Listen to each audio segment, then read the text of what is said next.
Olá, como você está? Espero que esteja tudo bem, em paz. Hoje, mais uma edição do nosso Café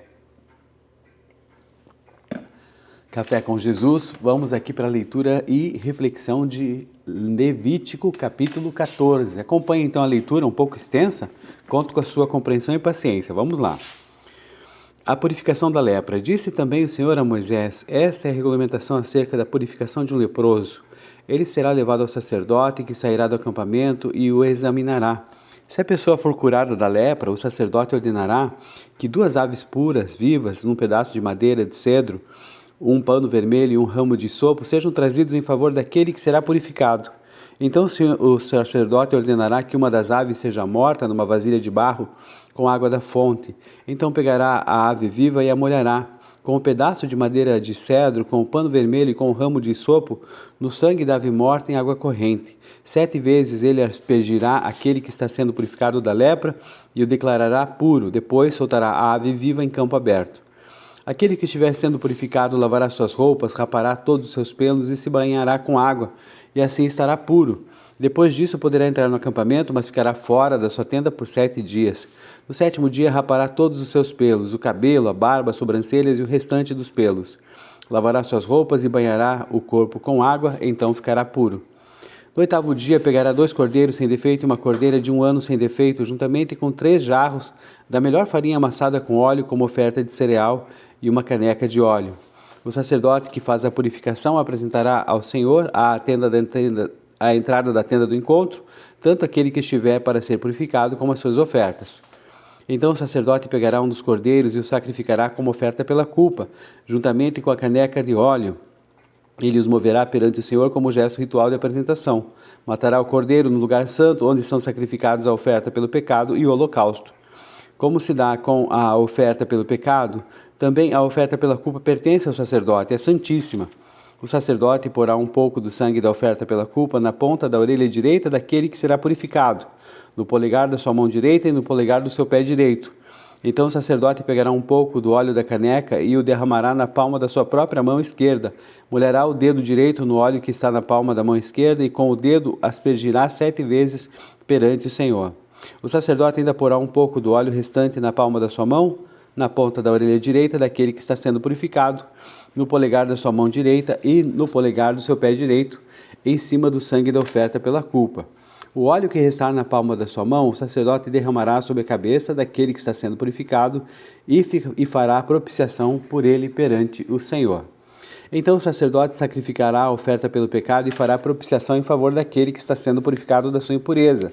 Depois disso, o sacerdote matará o animal do holocausto e o oferecerá sobre o altar juntamente com a oferta de cereal, e assim fará propiciação pelo ofertante, o qual estará puro. Se todavia for alguém pobre sem recurso para isso, pegará um cordeiro como oferta pela culpa para ser movido e para fazer propiciação por ele, juntamente com um jarro da melhor farinha com óleo, como oferta de cereal, uma caneca de óleo, 2 rolinhas ou 2 pombinhos, conforme seus recursos, um como oferta pelo pecado e outro como holocausto. No 8º dia, ele os trará ao sacerdote para sua purificação, à entrada da tenda do encontro, perante o Senhor. O sacerdote pegará o cordeiro da oferta pela culpa, com uma caneca de óleo, e os moverá perante o Senhor com um gesto ritual de apresentação. Matará o cordeiro da oferta pela culpa e pegará um pouco do sangue e o porá na ponta da orelha direita daquele que está sendo purificado, no polegar da sua mão direita e no polegar do seu pé direito. O sacerdote derramará um pouco do óleo na palma da sua mão esquerda e com o dedo indicador direito aspergirá um pouco do óleo da palma da sua mão esquerda 7 vezes perante o Senhor. Ele porá o óleo da palma da sua mão nos mesmos lugares em que pôs o sangue da oferta pela culpa, na ponta da orelha direita daquele que está sendo purificado, no polegar da sua mão direita e no polegar do seu pé direito. O que restar do óleo na palma da sua mão, o sacerdote derramará sobre a cabeça daquele que está sendo purificado, para fazer propiciação por ele perante o Senhor. Depois sacrificará uma das suas rolinhas ou dos pombinhos, conforme seus recursos, um com oferta pelo pecado e outro como holocausto, juntamente com a oferta de cereal. Assim, o sacerdote fará propiciação perante o Senhor em favor daquele que está sendo purificado. Essa é a regulamentação para todo aquele que tem lepra e não tem recursos para fazer a oferta da sua purificação. A purificação do mofo. O Senhor disse a Moisés e Arão: quando vocês entrarem na terra de Canaã, que lhes dou como propriedade, e eu puser a mancha de mofo numa casa, na terra que lhes pertence, o dono da casa irá ao sacerdote e dirá: parece-me que há mancha de mofo em minha casa. Antes de examinar o mofo, o sacerdote ordenará que desocupem a casa, para que nada que houver na casa se torne impuro. Depois disso, o sacerdote irá examinar a casa, examinará as manchas nas paredes, e se elas forem esverdeadas ou avermelhadas e parecerem mais profundas do que a superfície da parede, o sacerdote sairá da casa e a deixará fechada por 7 dias. No 7º dia voltará para examinar a casa. Se as manchas se houverem espalhado pelas paredes da casa, ordenará que as pedras contaminadas pelas manchas sejam retiradas e jogadas num local impuro fora da cidade. Fará que a casa seja raspada por dentro e que o reboco raspado seja jogado num local impuro fora da cidade. Depois colocarão outras pedras no lugar das primeiras e rebocarão a casa com barro novo. Se as manchas tornarem a alastrar-se na casa depois de retiradas as pedras e de raspada e rebocada a casa, o sacerdote irá examiná-la, e se as manchas se espalharam pela casa, é mofo corrosivo. A casa está impura, ela terá que ser demolida, as pedras, as madeiras e todo o reboco da casa, tudo será levado para um local impuro fora da cidade. Quem entrar na casa enquanto estiver fechado estará impuro até a tarde. Aquele que dormir ou comer na casa terá que lavar as suas roupas, mas se o sacerdote for examiná-la e as manchas não se houverem espalhado depois de rebocada a casa, declarará pura a casa, pois as manchas de mofo desapareceram. Para purificar a casa, ele pegará 2 aves, um pedaço de madeira de cedro, um pano vermelho e sopo. Depois matará uma das aves numa vasilha de barro com água da fonte. Então pegará o pedaço de madeira de cedro, o hisopo, o pano vermelho e a ave viva, e os molhará no sangue da ave morta na água da fonte, e aspergirá a casa 7 vezes. Ele purificará a casa com o sangue da ave, com a água da fonte, com a ave viva, com o pedaço de madeira de cedro, com o hisopo e com o pano vermelho. Depois soltará a ave viva em campo aberto, fora da cidade. Assim fará propiciação pela casa, e ela ficará pura. Essa é a regulamentação acerca de qualquer tipo de lepra, de sarna, de mofo nas roupas ou numa casa, e de inchaço, erupção ou mancha brilhante, para se determinar quando uma coisa é pura ou impura. Essa é a regulamentação acerca de qualquer tipo de lepra e de mofo. Senhor, nosso Deus, muito obrigado pela leitura de Levítico capítulo 14. Agora nos abençoa nesse tempo de reflexão. Em nome de Jesus, amém. Gente, essa separação estrutural aí entre os capítulos 13, que nós já lemos, e o 14 agora, tem aí até uma lógica funcional e cronológica, dividindo então o papel do sacerdote em 2 etapas muito distintas. Enquanto aqui no capítulo 13 a gente vê que isso funciona estritamente ali como um manual de diagnóstico, né? Quarentena, isolamento, onde a preocupação central e técnica é justamente proteger o coletivo do contágio. Aqui no capítulo 14 nós temos esse manual de restauração, de reintegração, que foca então nos rituais litúrgicos necessários para devolver o indivíduo curado, né, ou a habitação purificada aqui para o convívio social e para a adoração regular. Então, agrupar a doença e sua respectiva purificação de forma contínua poderia passar nessa informação, por exemplo, fala ali sobre a questão da lepra e depois da purificação em seguida, e depois fala do mofo e depois da purificação em seguida. Então, na verdade, e aí, como acontece, primeiro fala-se da lepra e do mofo, e depois um capítulo específico para essa questão de purificação, né? Podia entender assim que isso dava um diagnóstico e a cura quase que simultâneos, como se um tratamento médico sequencial garantido. Na verdade, o período de isolamento imposto aqui no capítulo 13, ele podia durar semanas, meses ou até a vida toda, infelizmente, né? O texto bíblico, então, separa esses capítulos para mostrar aqui que o primeiro lida, então, com a dura e dolorosa realidade da separação da comunidade, enquanto esse capítulo 14 que nós estamos lendo hoje, ele, de certa maneira, brilha ali como um texto de esperança litúrgica para a gente, detalhando, então, essa festa cerimonial, quando a graça divina atua e a cura de fato acontece. Então, nesse sentido, então, a gente quer perceber por essas lentes teológicas, né, essa estrutura de um ensino profundo sobre esse trato humano nosso, que há um tempo para diagnóstico rigoroso das nossas mazelas, né? E o cuidado preventivo também, e um tempo específico para a celebração e acolhida. Primeiro, então, a lei garante a preservação e a segurança da comunidade diante do problema, e depois, quando há restauração, esse rito também garante que ninguém fique estigmatizado ou permanentemente excluído fora do acampamento ali, tá? É a santidade de Deus se manifestando tanto na responsabilidade ética, com a crise quanto no abraço da reintegração. Então, feito isso, a gente agora entra particularmente no capítulo 14, e aqui nós temos então essa questão do rigoroso diagnóstico de contágio ali, que é detalhado então em Levítico 13, agora para esse gracioso, podemos dizer assim, solene ritual de restauração e de reintegração social. Então, esse capítulo 13 tinha a questão do isolamento, proteção da comunidade, como nós já vimos, e aqui agora nós temos a liturgia da cura, detalhando os sacrifícios e procedimentos realizados pelo sacerdote fora do acampamento e depois no santuário. Então o texto destaca aqui que Deus não apenas identifica a enfermidade, mas também tem cuidado em devolver o indivíduo que foi purificado e também as habitações que foram afetadas e curadas, vamos dizer assim, ao pleno convívio familiar, comunitário e a comunhão com Deus. Então, esses versículos que nós lemos aqui, primeiro vamos falar dos versículos 1 até o 32, nós vamos ter aqui a questão da purificação da pessoa curada da lepra, certo? O rito inicial, ele começa fora do acampamento, e aí o sacerdote vai até ele para inspecioná-lo, E aí pede-se que tragam-se 2 aves limpas e madeira de cedro, tecido vermelho e sopo. Uma das aves era sacrificada, o sacerdote aspergia o sangue 7 vezes sobre o ex-leproso e declarava-o puro, certo? E aí depois soltava a ave viva, a segunda ave, para o campo. A pessoa então se lavava as roupas, raspava os pelos, banhava-se e podia entrar no acampamento. Então, nesse sentido, permanecendo ali fora da sua tenda por 7 dias. De qualquer maneira, ela repetia isso, de se barbear e se banhar, e ficava puro. Bom, essa questão das 2 aves aqui, esse rito inicial fora do acampamento, que a gente está vendo aqui nos versículos 4 e 7, envolve, como a gente falou, 2 aves limpas e antecipa o que a gente chama do dia da expiação, ou do Yom Kippur, que está em Levítico 16, nós ainda vamos ler e refletir sobre isso daqui a alguns dias.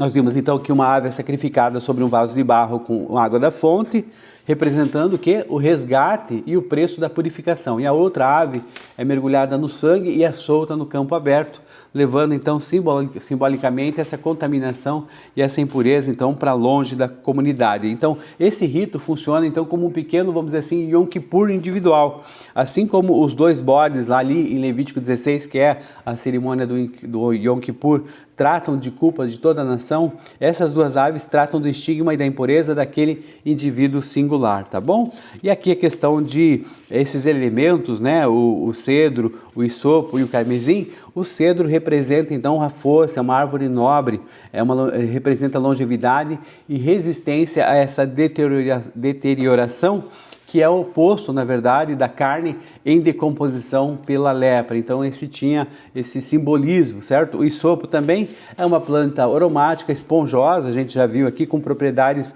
que são limpantes, e o símbolo bíblico de aspersão e purificação, a gente já vê isso em Salmo 51, 7, em Êxodo capítulo 12, versículo 22. E o carmesim, que é um tecido tingido de escarlate, cor do sangue, é o símbolo da vitalidade física e da vida renovada. Bem, aqui nós temos depois a questão de que a aplicação do sangue pela culpa do azeite, e é posto em 3 pontos específicos do corpo, da pessoa que está sendo curada: a ponta da orelha direita, polegar da mão direita e o polegar do pé direito. Então, nesse sentido, também tem uma simbologia, certo? Porque aí você vai entender o seguinte, que o significado prático, que a gente está mostrando, já foi mencionado isso também em Êxodo capítulo 29, Levítico também capítulo 8, quando foi usado ali para a investidura de Arão e de seus filhos como sacerdotes. O significado prático, então, é que a orelha, quando coloca isso, é para melhor ouvir a voz de Deus, a mão para executar o trabalho do reino e o pé para andar nos caminhos da santidade. Então, essa simbologia também é importante, e o impacto teológico é o seguinte: aquele que esteve ali na margem mais extrema da sociedade, que foi considerado ali, como a gente já viu, civil e cerimonialmente morto, ele não é apenas tolerado à sua volta, mas ele é reintegrado, inclusive com a mesma dignidade e consagração que foi dedicado aos sacerdotes, como eu já mostrei para vocês aí em Êxodo 29 e Levítico capítulo 8, certo? Depois nós temos a questão da purificação das casas contaminadas, e aí a gente vai perceber que Deus tinha feito essa lei já voltada para o futuro. Olha só que interessante, no versículo 34, a gente tem essa questão, né, de que fala o seguinte ali: quando vocês entrarem na terra de Canaã. Então, no deserto, Israel vivia em tendas, então não havia paredes de pedra com argamassa ainda. Deus já estava legislando para a vida sedentária e urbana lá do futuro. E aí coloca a questão das casas contaminadas, né, com mofo estrutural profundo, demonstra que a santidade bíblica, ela não é apenas um conceito místico, um conceito interior, mas ela, na verdade, abrange também essa questão material, o cuidado doméstico, a salubridade ali das habitações e esse urbanismo responsável no que a gente pode dizer que é uma espécie de ecologia do lar. Certo? Depois tinha a questão ali da reavaliação, né? No 7º dia, o sacerdote retornava ali para inspecionar. Se a praga tivesse espalhado, ordenava que as pedras afastadas, as pedras afetadas fossem retiradas e jogadas num lugar impuro, fora da cidade. E o entulho fosse descartado. E aí a questão final seria, se continuasse isso, a limpeza e demolição disso, né? E aí tinha essa questão toda. Mas de qualquer maneira, se a praga tivesse contida, né, esse mofo, então realizava-se então um ritual de purificação idêntico ao da ave viva e do sangue. Bom, aí nós temos a questão de que existe, né, essa questão a norma servia para instruir o sacerdote a discernir com precisão entre o que é imundo e o que é impuro. Aí veja só, essa questão do manual em espera, vamos pensar um pouquinho aqui, trazendo um pouquinho para Jesus. Veja só, na tradição judaica, que foi registrada ali também, mais tarde ali no tratado talmúdico Negaim, né? A cura de um leproso era considerada um prodígio tão raro, mas tão raro e complexo, quanto seria ressuscitar um morto. Então, no Antigo Testamento, esses casos narrados, eles não geraram, né, tão raros eram, a execução completa dessa liturgia no solo israelita. A gente tem exemplo aqui, por exemplo, de Miriam, que foi restaurada antes do tabernáculo fixo, ainda a gente vai ver isso em Números 12, e Naamã também, que é uma história conhecida, nós vamos ver à frente também, que era um general sírio, gentio, a gente vai ver isso em 2 Reis capítulo 5.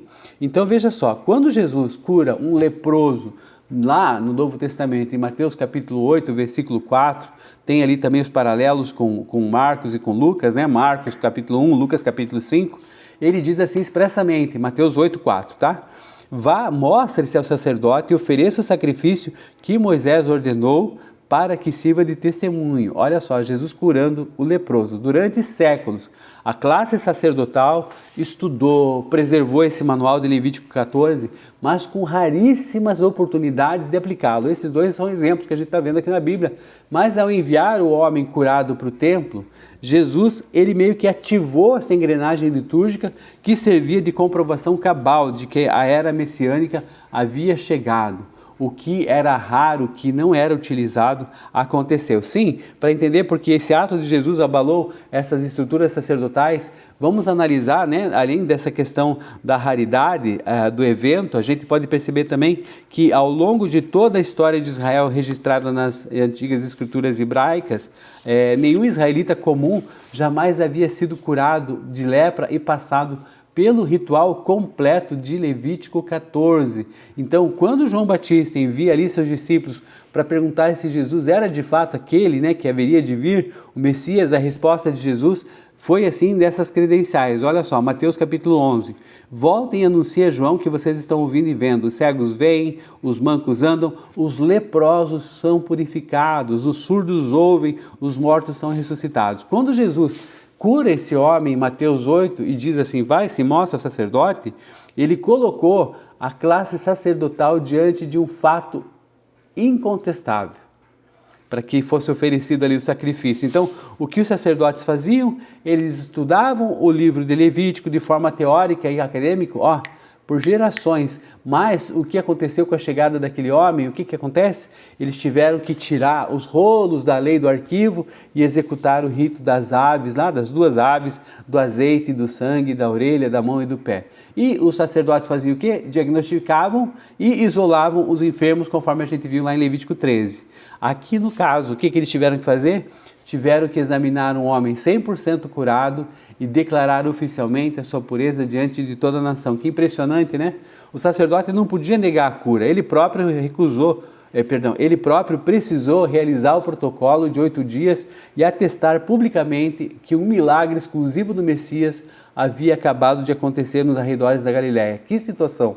O ritual que passou séculos em espera foi finalmente destravado para testemunhar que o reino de Deus estava se fazendo presente. Bem, a instrução de Levítico 14 demonstra para nós que a aliança divina vai muito além desse diagnóstico de crises e do estabelecimento de limites protetivos, mas ela alcança o seu ápice, o seu maior fim, na restauração e na comunhão aí com as pessoas. Do ponto de vista da teologia prática e da missão integral, o que acontece? Esse texto nos ensina que a justiça de Deus não abandona o ferido à sua própria morte, mas providencia caminhos litúrgicos e comunitários para a sua plena reintegração, assegurando inclusive as provisões acessíveis para os marginalizados economicamente. Então é demonstração inequívoca de que o objetivo final da disciplina e da lei não é a exclusão permanente, mas o resgate da dignidade da pessoa humana e a celebração da vida em plena harmonia com a comunidade aí que a pessoa vive. Então, nesse sentido, é importante para que a pessoa seja reinserida no contexto e também ali, no seu relacionamento com Deus, sejam feitas ali as normativas que são necessárias para que isso ocorra. Desafio pessoal para a gente hoje, o que é? Que Deus sonde profundamente os nossos corações para que a gente possa tratar e curar essas nossas enfermidades espirituais e emocionais que nos isolam muitas vezes e que cada um de nós possa consagrar a Deus os nossos ouvidos para escutar a voz dele, de modo que ela seja audível, as nossas mãos para que a gente possa agir com justiça e compaixão e os nossos pés, para a gente caminhar em integridade, permitindo aí que Deus, a sua graça, purifique o nosso íntimo e o ambiente das nossas casas e nos capacite a viver uma restauração genuína que abençoa e acolhe todos ao nosso redor. Amém? Espero que você tenha gostado dessa breve introdução e reflexão aqui de Levítico 14. Até a próxima no nosso Café com Jesus. Um grande abraço, tudo de bom, Deus abençoe, a paz. Valeu!